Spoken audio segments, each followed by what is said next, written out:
नमस्कार, मी पंजाब डक हवामान अभ्यासक मुक्काम पोस्ट गुगळी धामणगाव तालुका सेलू जिल्हा परभणी। आज आहे 29 मे 2024। मी आहे पंजाबमध्ये अमृतसर या ठिकाणी। अमृतसर या ठिकाणी तर सांगू इच्छितो, या ठिकाणी आल्याच्या नंतर वाघा बॉर्डरच्या इथं तापमानाची नोंद जवळपास 52 अंश सेल्सिअस होतं, म्हणजे इतकं तापमान होतं।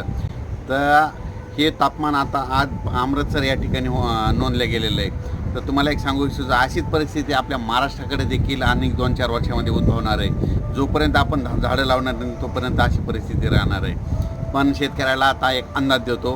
तर आज आहे 29 मे 2024। शेतकऱ्याला सांगू इच्छितो, शेतकऱ्यांना आणखीन 2-3 दिवसांमध्ये शेतीचे कामे आटपून घ्या, कारण की राज्यामध्ये जवळपास 1 तारखेला 1 तारखे ते 1 जून ते जवळपास 10-11 जूनपर्यंत दररोज भाग बदलत पावसाचा सुरुवात होणार आहे। म्हणून हा अंदाज लक्षात घ्यायचा।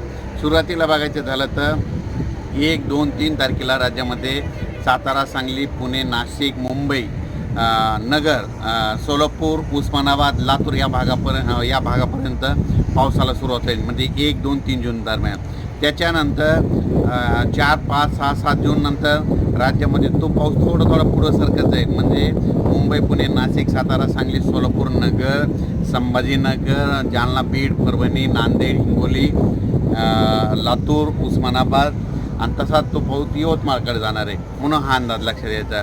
त्याच्यानंतर 5, 6, 7 जूनच्या दरम्यानमध्ये तो पाऊस परत आणखीन पुढं, म्हणजे सातारा, सांगली, सोलापूर, पुणे, नाशिक, मुंबई, तसेच नगर, पुणे, औरंगाबाद, त्याच्यानंतर बीड, परभणी, लातूर, हिंगोली, वाशिम, नांदेड आणि त्याच्यानंतर बुलढाण्यापर्यंत 7 तारखेपर्यंत तो पाऊस सुरुवात होईल।